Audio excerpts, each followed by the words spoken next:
রিমার মায়ের আর্তনাদ আপনি কি শুনতে পেয়েছেন? রিমার মায়ের আর্তনাদ, বারুইপুরের ঘটনা আপনার কি চোখে পড়েনি?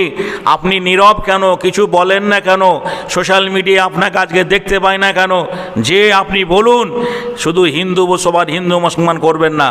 যে যারা ধর্ষক তাদের কোনো ধর্ম থাকে না, যারা অন্যায় করে তাদের তারা কোনো ধর্মের হতে পারে না।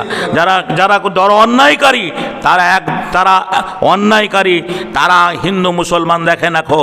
আজ দেখেন রিমা মেয়েটা মুসলিম, অথচ যারা ধর্ষক, যারা মেয়েটাকে ধর্ষণ করে পানিতে ডুবিয়ে রেখেছে, তারা কেমন নিষ্পাপ নিষ্ঠুর। যে আল্লাহ রাব্বুল আলামিন দেশের মাটিতে যেন শান্তি ফিরে আসে। আগামী দিনে যদি মেয়েটার বাপ মা সূক্ষ্ম বিচার পায়, তাহলে দেশ কি বলছেন, মেয়েরা বিশেষ করে সুরক্ষিত থাকবে। পশ্চিমবাংলার জাতি ধর্ম বর্ণ নির্বিশেষে হিন্দু মুসলমান সমস্ত স্তরের মহিলা অভিভাবক গার্জেনদের কাছে আবেদন, আপনার মেয়েটা যেন সন্ধে 6টার পরে প্রাইভেটে গেলে পরে যে তার প্রতি নজর রাখবেন, খেয়াল রাখবেন। দোকান পাশারে একাও কোনো জায়গায় পাঠাবেন না, স্কুলেও একাই পাঠাবেন না, সাথীদের সঙ্গে স্কুলে পাঠাবেন। আপনারা দেখতে পাচ্ছেন রিমা মেয়েটা একটা বাচ্চা মেয়ে, হয়তো সে মার্কেটে বাজারে কিছু কিনতে গেছিল খাবার দ্রব্য, আর দুষ্কৃতীরা তাকে লোভ দেখিয়ে প্রলোভন দেখিয়ে সেখান থেকে রাস্তা থেকে তুলে নিয়ে গিয়ে ধর্ষণ করে। ধর্ষণ করার পরে তবু তাদের রাগ মেটেনি, মেয়েটাকে বস্তাবন্দি করে পুকুরের জলে ডুবিয়ে রাখে। দেশের সমস্ত হিন্দু মুসলমান জাতি ধর্ম নির্বিশেষে সমস্ত মহিলার অভিভাবকদের বলবো, আপনার মেয়েটা যেন সুরক্ষিত থাকে। শুধু ওই মেয়েটা, ওই রিমা মেয়েটা শুধু মুসলমানের একটা মেয়ে নয়, রিমা মেয়েটা বাংলার মেয়ে, রিমা মেয়েটা আমাদের মেয়ে। রিমার বাপ মা যেন ন্যায্য বিচার পায়। সরকার মহোদয়ের কাছে করজোর আবেদন রাখবো, সরকার মহোদয় যেন যে প্রতিশ্রুতি দিয়েছিলেন, যে ওয়াদা করেছিলেন যে সকালে নেব সন্ধ্যায় খরচ করে দেব, যদি এটা বাস্তবায়ন করতে পারেন, এই সরকারকে মানুষ যে ধন্যবাদ জানাবে, এই সরকারকে মানুষ স্যালুট করবে, এই সরকারকে মানুষ সম্মান করবে। যে ন্যায্য বিচার যদি সরকার করে, তাহলে আগামী দিনে তার উপরে আঙুল তুলে কথা বলার লোক থাকবে না, মেয়েরা সুরক্ষিত থাকবে। আজ সরকার তো মেয়েদের সুরক্ষিতর জন্য অন্নপূর্ণা ভাণ্ডার চালু করেছেন, মেয়েদের সুরক্ষিতের জন্য বাস ফ্রি করেছেন। যে সরকার মেয়েদের জন্য অন্নপূর্ণা ভাণ্ডার চালু করেছেন, যে মেয়েদের জন্য বাস ফ্রি করে দিয়েছেন, বা আরও অন্যান্য প্রকল্প মেয়েদের জন্য বড় আশা দিয়েছেন। আজ সেই মেয়েরা যদি ধর্ষিতা হয়, প্রতিনিয়ত যদি মেয়েরা ধর্ষিতা হয়, তাহলে বলুন এই বাংলার মেয়েরা কোথায় যাবে? কোথায় গিয়ে আশ্রয় নেবে? কার কাছে গেলে ন্যায্য বিচার পাবে? তাই বারবার একটা আবেদন থাকবে, করজোরে আবেদন থাকবে, আপনারা যারা রিমা মেয়েটাকে লক্ষ্য রেখে ট্রেন অবরোধ করেছেন, হই হাঙ্গামা করছেন, এমনটা করবেন না। আমাদের দৃঢ় বিশ্বাস দেশের আইন আছে, আর আইনি আওতায় যে তাদের উচিত শিক্ষা দেবে এই সরকার, আইনি আওতায় উচিত শিক্ষা দেবে এই সরকার। আর এই সরকারকে সবাই যে সাধুবাদ জানাবে। আজ দুঃখ লাগে যে কিছু মানুষ না জেনে না বুঝে উল্টোপাল্টা কথা বলেন। যেমনি রঘুনাথগঞ্জ জঙ্গিপুরের চিত্তকাকু বলেছিল যে মুসলমান ছেলেরা যদি হিন্দু মেয়েদের দিকে দৃষ্টি দেয়, তাহলে চোখ উপড়িয়ে নেওয়া হবে। আমি চিত্তকাকুকে বলবো, কাকু আপনি কি শুনতে পেয়েছেন রিমার মায়ের আর্তনাদ? বারুইপুরের ঘটনা আপনার কি চোখে পড়েনি? আপনি নীরব কেন? কিছু বলেন না কেন? সোশ্যাল মিডিয়া আপনাকে আজকে দেখতে পায় না কেন? যে আপনি বলুন, শুধু সবার হিন্দু মুসলমান করবেন না। যে যারা ধর্ষক তাদের কোনো ধর্ম থাকে না, যারা অন্যায় করে তারা কোনো ধর্মের হতে পারে না। যারা অন্যায়কারী তারা হিন্দু মুসলমান দেখে রাখো। আজ দেখেন রিমা মেয়েটা মুসলিম, অথচ যারা ধর্ষক, যারা মেয়েটাকে ধর্ষণ করে পানিতে ডুবিয়ে রেখেছে, তারা কেমন নিষ্পাপ নিষ্ঠুর, যে আল্লাহ রাব্বুল আলামিন দেশের মাটিতে যেন শান্তি ফিরে আসে। আগামী দিনে যদি মেয়েটার বাপ মা সূক্ষ্ম বিচার পায়, তাহলে দেশ কি বলছেন, মেয়েরা বিশেষ করে সুরক্ষিত থাকবে। এটা ভাবতে হবে। এটা ঈশ্বরচন্দ্র বিদ্যাসাগরের বাংলা, এটা শরৎচন্দ্রের বাংলা, এটা বঙ্কিমচন্দ্রের বাংলা, এটা নজরুলের বাংলা, রবীন্দ্রনাথের বাংলা। যে বড় বড় সাহিত্যিক এই দেশে জন্মগ্রহণ করেছেন, যাদের আদর্শ আমাদের মধ্যে রয়েছে, তারা একইভাবে, তাদের মধ্যে তো এইরকম বিভাজন ছিল না, হিন্দু মুসলমানের এই ছোঁয়াছুঁয়ি ভাবটা ছিল না। একটা মানুষ সবারই জন্য সমান হতে পারে না, একটা মানুষ সবারই জন্য সমান হতে পারে না, এটা বাস্তব। আল্লাহর নবীকে যখন নবীয়তের দায়িত্ব দেওয়া হলো, তো মক্কার কাফেররাও মানতে পারেনি। মক্কার কাফেররা বলেছিল যে আর নবী করার লোক ছিল না, ওই আবদুল্লাহর বেটা মোহাম্মদকে নবী করেছে। অনুরূপ আজকের যিনি মাননীয় মুখ্যমন্ত্রী ক্ষমতায় এসছেন, অনেকের পছন্দ হবে না, কিন্তু অনেকের আবার ভালো, অনেকের ভালো। যে আজকে যিনি এই আইনটা করেছিলেন, এই যে মহরম উপলক্ষে, যেটা ইসলামে নেই, একবারে শরীয়ত বহির্ভূত কাজ। ইসলাম ধর্মে 5 ওয়াক্ত নামাজ ফরজ, রমজান মাসে রোজা রাখা ফরজ, যে ধনী হলে হজ করা ফরজ, জাকাত দেওয়া ইসলামের বিধান।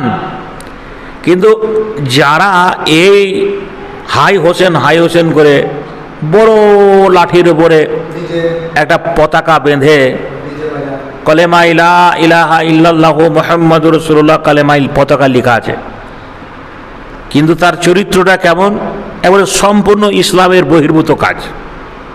হাফ প্যান্ট, হাফ গেঞ্জি, লাল ফেটা, তারপরে নেশা অবস্থায়, অনেকেই মদ খাওয়া অবস্থাতে এই যে বাদ্যযন্ত্র ডিজে আপনার এই বড় বড় ট্রাক্টরে চাপিয়ে, যেটা এই সরকার আসার পরে বন্ধ করেছেন। সরকারকে অশেষ অশেষ অশেষ ধন্যবাদ। এই নিয়ম নীতির মধ্যে যেটা সার্কুলারকে সামনে রেখে, এটা এই ধর্ম বলে নয়, সব ধর্মেরই ধর্মের উপরে বাড়াবাড়ি। আমি যেমনি একটা কথা আপনাদের বলি যে সব ধর্মে এরকম বাড়াবাড়ি রয়েছে। তো আজকে এই যে মহরম হলো, তো সারা পশ্চিমবাংলা তথা সারা ভারতবর্ষে যে নিয়ম নীতি বেঁধে দেওয়া হয়েছে, সেই নিয়ম নীতির প্রেক্ষাপটে অপ্রীতিকর ঘটনা ঘটেছে বলে আমার চোখে আজও পড়েনি। সোশ্যাল মিডিয়ায় একটু তো একাডুকু হয়তো কোথাও পড়েনি, কোনো জায়গায় হিন্দু মুসলমানের মহরমকে কেন্দ্র করে ঝামেলা হয়েছে, এরকম ঘটনা নজিরবিহীন আমার চোখে পড়েনি। অনুরূপ আজকে কিছু মুসলমান, উগ্রতবাদী মুসলিম, তারা উল্টো পাল্টা কথা বলে সনাতনী হিন্দু ভাইদের উপরে ছোট বড় কথা বলেন।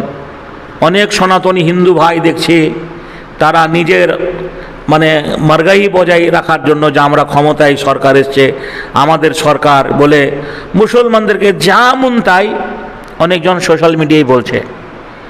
তো উভয় মানুষকে বলছি, যারা এখনও সংযত হয়নি, মুসলমানরা বলছে ওদেরকে মারবো, ওরা বলছে তো ওদেরকে মারবো, এটা ভাবতে হবে।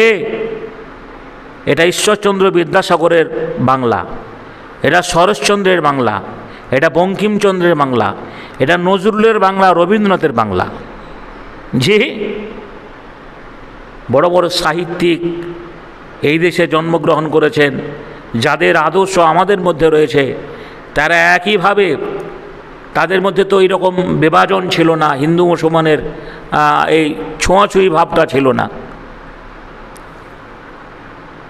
সকলকে যেন বোঝার তৌফিক দান করুক। ও দেশের নেতা মন্ত্রীরা শুনে নাও, মুসলমানদের মধ্যে কেমন আদর্শ ছিল, কেমন করে নেতৃত্ব দিয়েছেন, কেমন রাজ্য চালিয়েছেন, কেমন করে তাদের আদর্শটা কেমন ছিল। আজকে সেই আদর্শকে লক্ষ্য রেখে সুবহানাল্লাহ, যে আদর্শ মুসলমানদের রয়েছে, এই আদর্শ প্রসঙ্গে অনেক অধর্ম অমুসলিম ভাইয়েরা না জেনে না শুনে মুসলমানদের খারাপ বলে, মুসলমানদের খারাপ বলে। একটার পর একটা ধারাবাহিকভাবে আলোচনা করলে পরে অনেক তথ্য বেরিয়ে আসবে। একদিন মুসলমানদের আদর্শকে দেখে সবাই শ্যালর জানাতো, শ্রদ্ধা করত, সম্মানের পাত্র ছিল। আজ সারা বাংলার মুসলমান শুনে নাও, কেন আমরা অন্য জাতির কাছে এত চোখ রাঙারাঙি দেখি, কেন আমাদের খারাপ বলে, কেন আমরা অন্য জাতির কাছে লাঞ্ছিত, বঞ্চিত, ঘৃণিত, অপমানিত? কারণ একটাই, ১৫০০ বছর পূর্বে আল্লাহর নবী মহামানব, আনকোশ্চেন লিডার অফ দ্য ওয়ার্ল্ড, জগৎগুরু মুহাম্মদুর রাসূলুল্লাহ সাল্লাল্লাহু আলাইহি সাল্লাম বিদায় হজে বলেছিলেন, সাহাবীরা শুনে নাও, আমি তোমাদের কাছে দুটো জিনিস রেখে গেলাম, একটা আল্লাহর কালাম কোরআন, আর নবীর হাদিস। হাদিস ও কোরআনের অনুকূলে তোমরা যদি চলো, বিশ্বের সমগ্র জাতিরা তোমাকে সম্মান করবে, শ্রদ্ধা করবে, তুমি হবে সবার কাছে সম্মানের পাত্র। যদি কোরআন হাদিসের আলোকে তুমি না চলো, তোমার জ্ঞান গরিমায় চলো, তুমি যদি জাহেল মূর্খদের পিছনে নেতৃত্ব দাও, তুমি যদি দুনিয়া কামাইয়ের জন্য তাদের পিছনে নেতৃত্ব দাও, তাহলে বিশ্বের সমগ্র জাতির কাছে তুমি হবে বঞ্চিত, অবহেলিত, অপমানিত। সুবহানাল্লাহ, আমরা আসল নেতাটাকে ভুলে গেছি।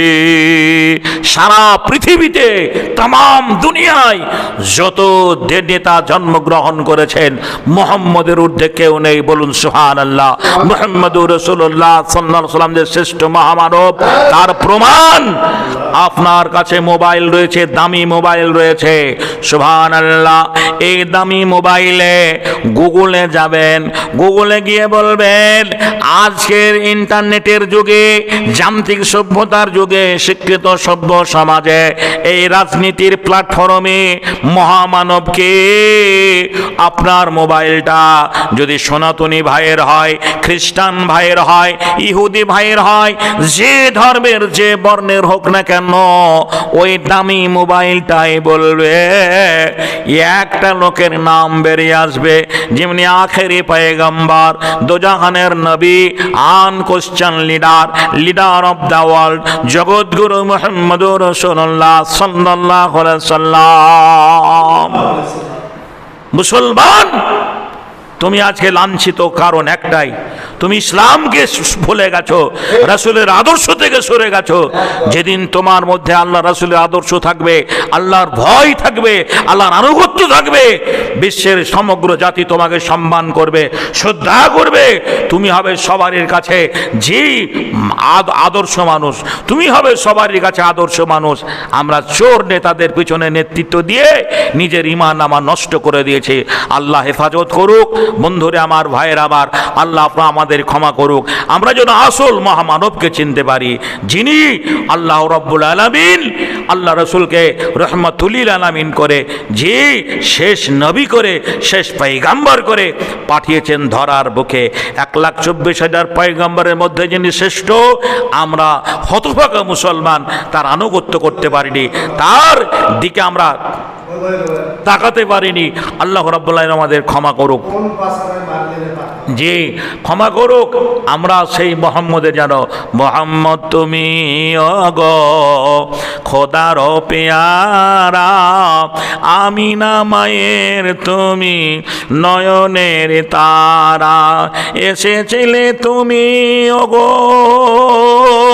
সেই নিশি রাতে, মুখেতে খোদার বাণী, কোরআন নিয়ে হাতে, তব শুভ মনে সকলেরই মাঝে, মুখেতে তৌহিদের বাণী সব হৃদয়ে বাজে।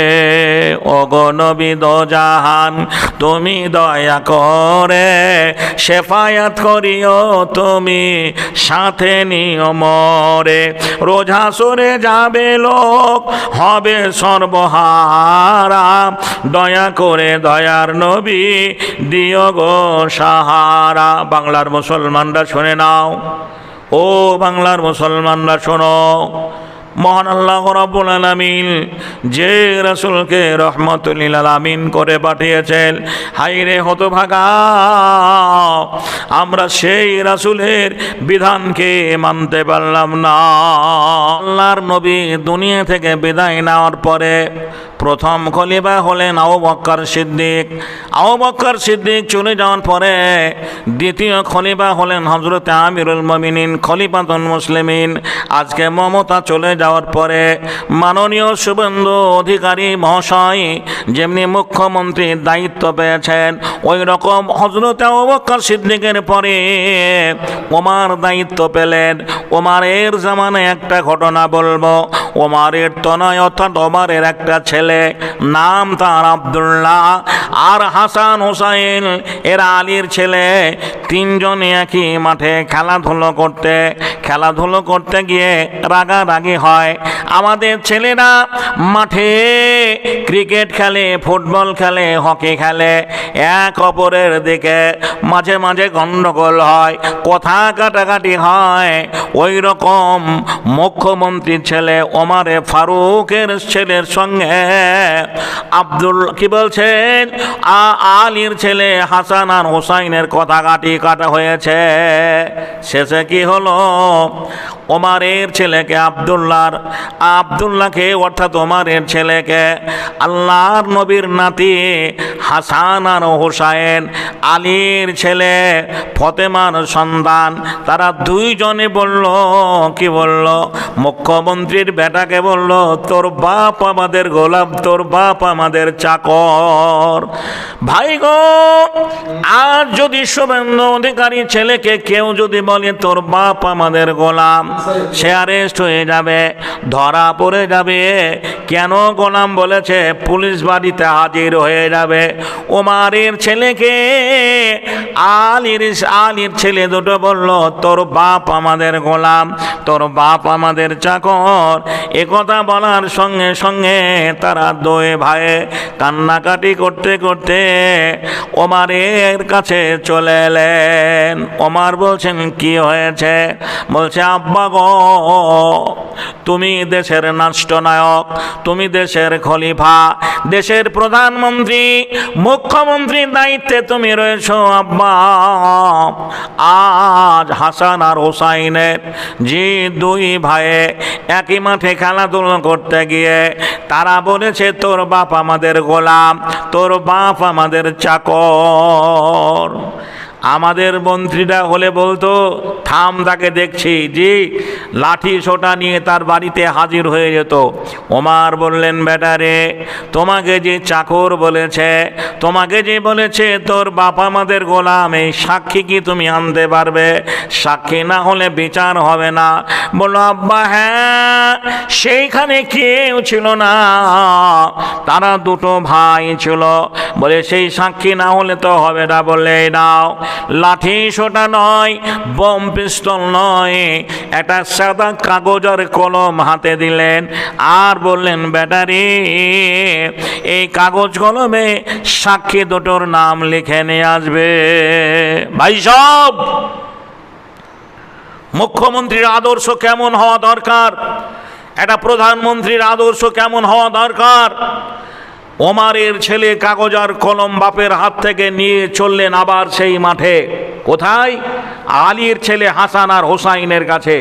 তাদের কাছে গিয়ে হাসান হুসাইনকে বলছে, ভাই দেখ, ওই দেখ ওমরের বেটা আবার আসছে, হয়তো দল বল নিয়ে মারামারি লাগবে। বলছে দেখ তার সঙ্গে কেউ আছে কিনা। বলে না ভাই, সে একাকী রয়েছে, হাতে লাঠি সোটা নেই, দেখছি একটা সাদা কাগজ আর কলম নিয়ে দৌড়ে আসছে। বলে ওকে আসতে দে। কাছাকাছি যখন হয়ে গেল, হাসান আর হোসাইন দুই ভাই বলল, ভাই তুমি এসেছো আবার কেন, আবার কি ঝামেলা করবে? বলল না, তোমরা যে আমার বাপকে চাকর বলেছ, গোলাম বলেছ, এই কথাটা আমার আব্বা মৌখিক শুনবে না, কাগজে লিখে দিতে হবে। ফরাম করে কাগজটা টেনে রাগে রাগান্বিত হয়ে দুই ভাইয়ে লিখে দিল। ওদেরও তো পাওয়ার কম নয়, ওরা রাসূলের নাতনি, ওরা রাসূলের নাতি, ওরা হাসান হুসাইন ফতেমার সন্তান, ওরা কি বলছেন মা আলীর ছেলে। লিখে দিল তোর বাপ আমাদের গোলাম, তোর বাপ আমাদের চাকর। ইতি হাসান আর হুসাইন নাম্বার 1, নাম্বার 2, দুই ভাইয়ের নাম সাইন করে কাগজটা দিল। বলে যা তোর বাপকে দেখা গা।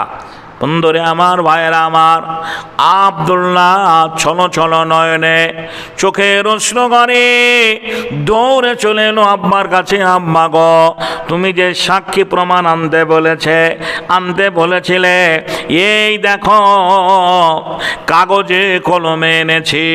সুবহানাল্লাহ, মৌখিক নয়, যারা মুখে বলেছে তারা কাগজে কলমে লিখে দিয়েছে, তোর বাপ আমাদের গোলাম, তোর বাপ আমাদের চাকর।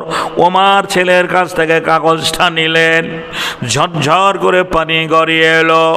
রব্বুল আলামিন, আমি নগণ্য ওমর, আল্লাহর নবী চলে যাওয়ার পরে, হযরত আবু বকর সিদ্দিকের পরে আমি দায়িত্ব পেয়েছি। রব্বুল আলামিন, জানি না জনগণের পরিষেবা কতটুকু করতে পেরেছি, কিন্তু আজ জান্নাতের সর্দারিনী ফাতেমার 2 সন্তান কাগজে লিখে দিয়েছে, আলীর ছেলে কাগজে লিখে দিয়েছে, নবীর নাতি কাগজে লিখে দিয়েছে, তোর বাপ আমাদের গোলাম, তোর বাপ আমাদের চাকর। রব্বুল আলামিন, আমি নগণ্য ওমর কিয়ামতের মাঠে এই রাজ্য চালাতে গিয়ে যদি কোনো ভুল ত্রুটি করি ক্ষমা করে দিও। তবে দেশের জনগণের কিছু করতে না পারলেও আমি তাদের 2 ভাইয়ের গোলামি করতে পেরেছি, সাক্ষী প্রমাণ তুমি থেকে যেও। ও দেশের নেতা মন্ত্রীরা শুনে নাও, মুসলমানদের মধ্যে কেমন আদর্শ ছিল, কেমন করে নেতৃত্ব দিয়েছেন, কেমন রাজ্য চালিয়েছেন, কেমন করে তাদের আদর্শটা কেমন ছিল। আজকে সেই আদর্শকে লক্ষ্য রেখে সুবহানাল্লাহ, যে আদর্শ মুসলমানদের রয়েছে, এই আদর্শ প্রসঙ্গে অনেক অধর্ম অমুসলিম ভাইয়েরা না জেনে না শুনে মুসলমানদের খারাপ বলে, একটার পর একটা ধারাবাহিকভাবে আলোচনা করলে পরে অনেক তথ্য বেরিয়ে আসবে। একদিন মুসলমানদের আদর্শকে দেখে সবাই স্যালুট জানাতো, শ্রদ্ধা করত, সম্মানের পাত্র ছিল। আজ সারা বাংলার মুসলমান শুনে নাও, কেন আমরা অন্য জাতির কাছে এত চোখ রাঙারাঙি দেখি, কেন আমাদের খারাপ বলে, কেন আমরা অন্য জাতির কাছে লাঞ্ছিত, বঞ্চিত, ঘৃণিত, অপমানিত? কারণ একটাই, 1500 বছর পূর্বে আল্লাহর নবী মহামানব, আনকোশ্চেন লিডার অফ দ্য ওয়ার্ল্ড, জগৎগুরু মুহাম্মদুর রাসূলুল্লাহ সাল্লাল্লাহু আলাইহি সাল্লাম বিদায় হজে বলেছিলেন, সাহাবীরা শুনে নাও, আমি তোমাদের কাছে 2 জিনিস রেখে গেলাম, একটা আল্লাহর কালাম কোরআন, আর নবীর হাদিস। হাদিস ও কোরআনের অনুকূলে তোমরা যদি চলো, বিশ্বের সমগ্র জাতিরা তোমাকে সম্মান করবে, শ্রদ্ধা করবে, তুমি হবে সবার কাছে সম্মানের পাত্র। যদি কোরআন হাদিসের আলোকে তুমি না চলো, তোমার জ্ঞান গরিমায় চলো, তুমি যদি জাহেল মূর্খদের পিছনে নেতৃত্ব দাও, তুমি যদি দুনিয়া কামাইয়ের জন্য তাদের পিছনে নেতৃত্ব দাও, তাহলে বিশ্বের সমগ্র জাতির কাছে তুমি হবে বঞ্চিত, অবহেলিত, অপমানিত। সুবহানাল্লাহ, আমরা আসল নেতাটাকে ভুলে গেছি। সারা পৃথিবীতে তাম দুনিয়ায় যত নেতা জন্মগ্রহণ করেছেন, মুহাম্মদের ঊর্ধ্বে কেউ নেই। বলুন সুবহানাল্লাহ। মুহাম্মদুর রাসূলুল্লাহ সাল্লাল্লাহু আলাইহি ওয়াসাল্লাম যে শ্রেষ্ঠ মহামানব, তার প্রমাণ আপনার কাছে মোবাইল রয়েছে, দামি মোবাইল রয়েছে। সুবহানাল্লাহ। এই দামি মোবাইলে গুগলে যাবেন, গুগলে গিয়ে বলবেন আজকের ইন্টারনেটের যুগে, যান্ত্রিক সভ্যতার যুগে, শিক্ষিত সভ্য সমাজে, এই রাজনীতির প্ল্যাটফর্মে মহামানবকে। আপনার মোবাইলটা যদি সনাতনী ভাইয়ের হয়, খ্রিস্টান ভাইয়ের হয়, ইহুদি ভাইয়ের হয়, যে ধর্মের যে বর্ণের হোক না কেন, ওই দামি মোবাইলটাই বলবে। একটা লোকের নাম বেরিয়ে আসবে, যেমনি আখেরি পয়গম্বর, দোজাহানের নবী, আনকোশ্চেন লিডার অফ দ্য ওয়ার্ল্ড, জগৎগুরু মুহাম্মদুর রাসূলুল্লাহ সাল্লাল্লাহু আলাইহি ওয়াসাল্লাম। মুসলমান, তুমি আজকে লাঞ্ছিত কারণ একটাই, তুমি ইসলামকে ভুলে গেছো, রাসূলের আদর্শ থেকে সরে গেছো। যেদিন তোমার মধ্যে আল্লাহ রাসূলের আদর্শ থাকবে, আল্লাহর ভয় থাকবে, আল্লাহর আনুগত্য থাকবে, বিশ্বের সমগ্র জাতি তোমাকে সম্মান করবে, শ্রদ্ধা করবে। তুমি হবে সবার কাছে যে আদর্শ মানুষ, তুমি হবে সবার কাছে আদর্শ মানুষ। আমরা চোর নেতাদের পিছনে নেতৃত্ব দিয়ে নিজের ঈমান আমার নষ্ট করে দিয়েছি। আল্লাহ হেফাজত করুক। বন্ধুরে আমার, ভাইয়ের আমার, আল্লাহ আমাদের ক্ষমা করুক। আমরা যেন আসল মহামানবকে চিনতে পারি, যিনি আল্লাহ রাব্বুল আলামিন আল্লাহ রাসূলকে রহমাতুল লিল আলামিন করে, যে শেষ নবী করে, শেষ পয়গম্বর করে পাঠিয়েছেন ধরার বুকে। 1,24,000 পয়গম্বরের মধ্যে যিনি শ্রেষ্ঠ, আমরা হতভাগা মুসলমান তার আনুগত্য করতে পারিনি, তার দিকে আমরা তাকাতে পারিনি। আল্লাহ রাব্বুল আলামিন আমাদের ক্ষমা করুক, যে ক্ষমা করুক। আমরা সেই মোহাম্মদের যেন, মোহাম্মদ তুমি ওগো খোদার পেয়ারা, আমিনা মায়ের তুমি নয়নের তারা, এসেছিলে তুমি ওগো সেই নিশি রাতে, মুখেতে খোদার বাণী, কোরআন নিয়ে হাতে, তব শুভ গমনে সকলেরই মাঝে, মুখেতে তৌহিদের বাণী, সব হৃদয়ে বাজে। ওগো নবী দোজাহান তুমি দয়া করে, শেফায়াত করিও তুমি সাথে নিও মরে, রোজ হাসরে যাবে লোক হবে সর্বহারা, দয়া করে দয়ার নবী দিও গো সাহারা। বাংলার মুসলমানরা শুনে নাও, ও বাংলার মুসলমানরা শোনো, মহান আল্লাহ রাব্বুল আলামিন যে রাসূলকে রহমাতুল লিল আলামিন করে পাঠিয়েছেন, হায়রে হতভাগা আমরা সেই রাসূলের বিধানকে মানতে পারলাম না। আল্লাহর নবী দুনিয়া থেকে বিদায় নেওয়ার পরে প্রথম খলিফা হলেন আবু বকর সিদ্দিক। আবু বকর সিদ্দিক চলে যাওয়ার পরে দ্বিতীয় খলিফা হলেন হযরত আমিরুল মুমিনিন খলিফাতুল মুসলিমিন। আজকে মমতা চলে যাওয়ার পরে মাননীয় শুভেন্দু অধিকারী মহাশয় যেমনি মুখ্যমন্ত্রীর দায়িত্ব পেয়েছেন, ওই রকম হযরত আবু বকর সিদ্দিকের পরে ওমর দায়িত্ব পেলেন। ওমরের জামানায় একটা ঘটনা বলবো। ওমরের তনয় অর্থাৎ ওমরের একটা ছেলে, নাম তার আব্দুল্লাহ। আর হাসান হোসাইন এরা আলীর ছেলে, তিনজনে একই মাঠে খেলাধুলো করতে গিয়ে রাগারাগি হয়। আমাদের ছেলেরা মাঠে ক্রিকেট খেলে, ফুটবল খেলে, হকি খেলে, এক অপরের দিকে মাঝে মাঝে গন্ডগোল হয়, কথা কাটাকাটি হয়। ওই রকম মুখ্যমন্ত্রীর ছেলে ওমারে ফারুকের ছেলের সঙ্গে আলীর ছেলে হাসান আর হোসাইনের কথা কাটা হয়েছে। শেষে কি হলো, ওমারের ছেলেকে আব্দুল্লাহকে অর্থাৎ ওমারের ছেলেকে আল্লাহর নবীর নাতি হাসান আর হোসাইন, আলীর ছেলে ফতেমার সন্তান, তারা দুইজনে কি বলল, মুখ্যমন্ত্রীর বেটাকে বলল, তোর বাপ আমাদের গোলাম, তোর বাপ আমাদের চাকর। ভাই গো, আজ যদি শুভেন্দু অধিকারী ছেলেকে কেউ যদি বলে তোর বাপ আমাদের গোলাম, সে অ্যারেস্ট হয়ে যাবে, ধরা পড়ে যাবে। কেন গোলাম বলেছে? পুলিশ বাড়িতে হাজির হয়ে যাবে। ওমারের ছেলেকে আলীর ছেলে দুটো বলল, তোর বাপ আমাদের গোলাম, তোর বাপ আমাদের চাকর। একথা বলার সঙ্গে সঙ্গে তারা দুই ভাই কান্নাকাটি করতে করতে ওমারের কাছে চলে এলেন। ওমার বলছেন, কি হয়েছে? বলছে, আব্বা গো, তুমি দেশের রাষ্ট্রনায়ক, তুমি দেশের খলিফা, দেশের প্রধানমন্ত্রী, মুখ্যমন্ত্রীর দায়িত্বে তুমি রয়েছ। আব্বা,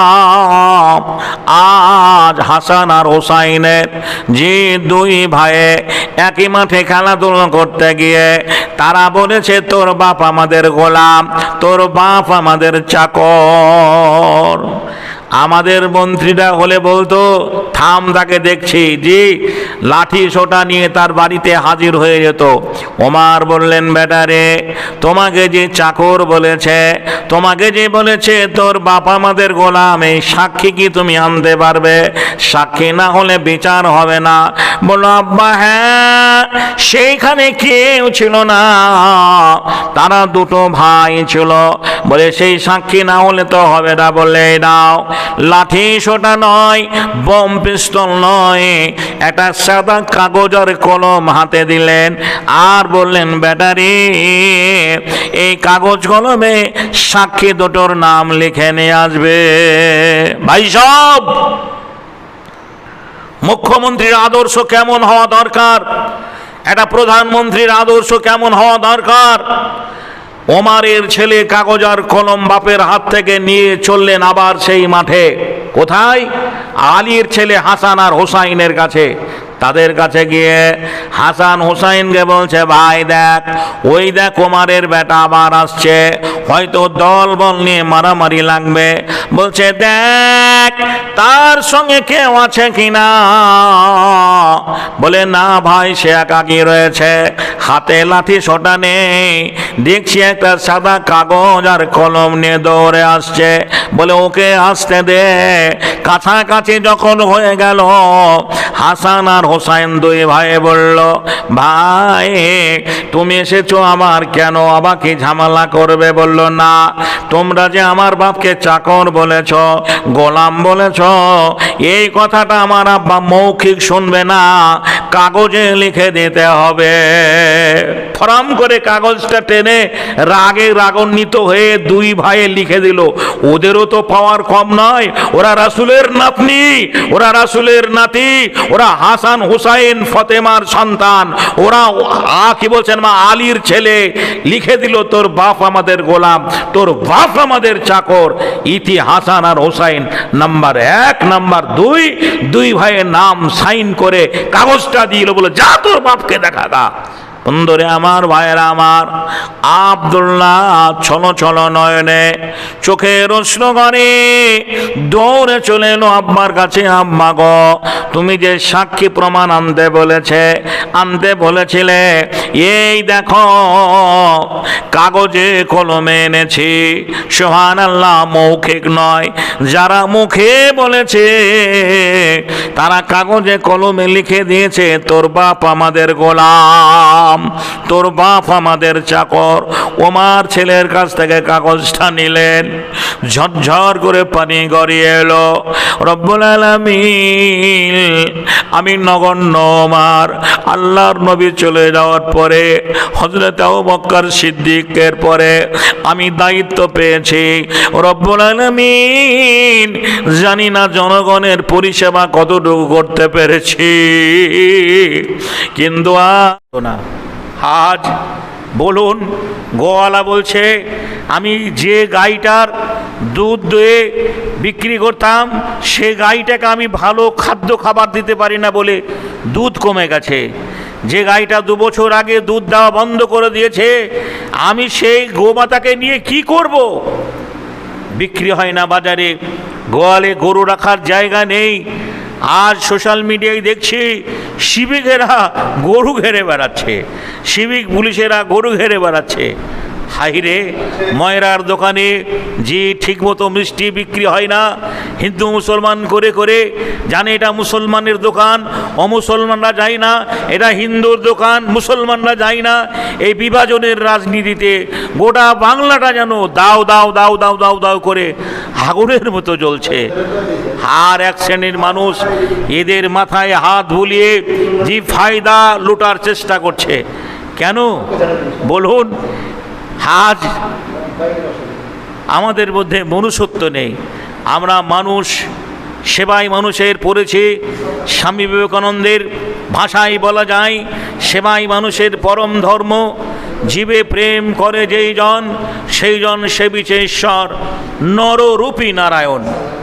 সনাতনী হিন্দু ভাইদের কথা, যাদের আদর্শ নররূপী নারায়ণ, মানুষই ভগবান, মানুষই ভগবান, মানুষের সেবা করলে ভগবানের সেবা করা হবে। যেখানে বলে গেছেন যে সেবাই মানুষের পরম ধর্ম, সেবাই মানুষের পরম ধর্ম।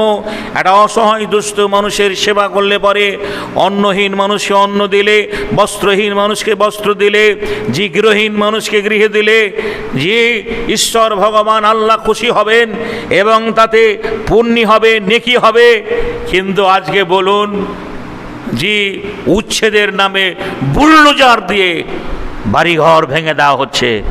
সামনে বর্ষা আসছে, এই বর্ষার কবলে হাত থেকে বাঁচার জন্য একটা ফ্যামিলির সংসারে সব কিছু রয়েছে, তার আসবাবপত্র থেকে হাঁড়ি হান্ডা থেকে শুরু করে নিয়ে তার বিবি বাল বাচ্চা ছেলে মেয়ে, এই সামনে বর্ষার আগে যাদের পুনর্বাসন দেওয়া হলো না, বুলডোজার দিয়ে ভেঙে দেওয়া হলো, বলুন এই বর্ষার বৃষ্টিতে তারা কোন জায়গায় আশ্রয় নেবে? জিয়াগঞ্জের ওই পারে একটা জায়গায় দেখছিলাম, একটা অনাথ শিশুকে নিয়ে একটা বৃদ্ধ লোক একটা গাছতলায় বসে রয়েছে। রেলের হয়তো জায়গা ছিল, বাড়িটা টাল চাপানো ছিল, বাঁশের খুঁটি দিয়ে তৈরি, ভেঙে দেওয়া হয়েছে। সেই বাচ্চা মেয়েটাকে নিয়ে ওই বৃদ্ধ বাপটা কঠোর নহিরে কান্না করছে। বাংলার মানুষ এই কান্নাগুলোকে দেখতে পায় না। হকারের আর্তনাদ, হকারের কান্না, এটা কি মানুষের কানে এখনো পৌঁছায়নি? কবে বাংলার পরিবর্তন হবে? শাসনের নামে অপশাসন চলছে, শাসনের নামে অপশাসন চলছে, যা বলছে তাই হচ্ছে। আজ মানুষ, আসুন আমরা বিভাজনের রাজনীতি ভুলে গিয়ে আমরা এই ঐক্যমঞ্চ তৈরি করি। হিন্দু মুসলমান যত ধর্মের মানুষ রয়েছে, আমরা আবার সেই এক জায়গায় ফিরে আসি, অন্যায়ের বিরুদ্ধে প্রতিবাদ করি, রুখে দাঁড়াই, বুক ফাটিয়ে দিই। যারা আমাদের উচ্ছেদের নামে বুলডোজার চালিয়ে বাড়িঘর ভেঙে দিয়েছে, আমরা তাদের পক্ষে লড়াই করি। এ লড়াই যেন যে গরিবের লড়াই, এ লড়াই যেন সর্বহারা মানুষের লড়াই, এ লড়াই যেন অসহায় দুস্থ মানুষের লড়াই। ঈশ্বর ভগবান আল্লাহ যেন আমাদের সে লড়াইয়ের সাকসেসফুল করেন। আমরা যেন আগামী দিনে আবার বাংলাটাকে সোনার বাংলা করে তুলতে পারি।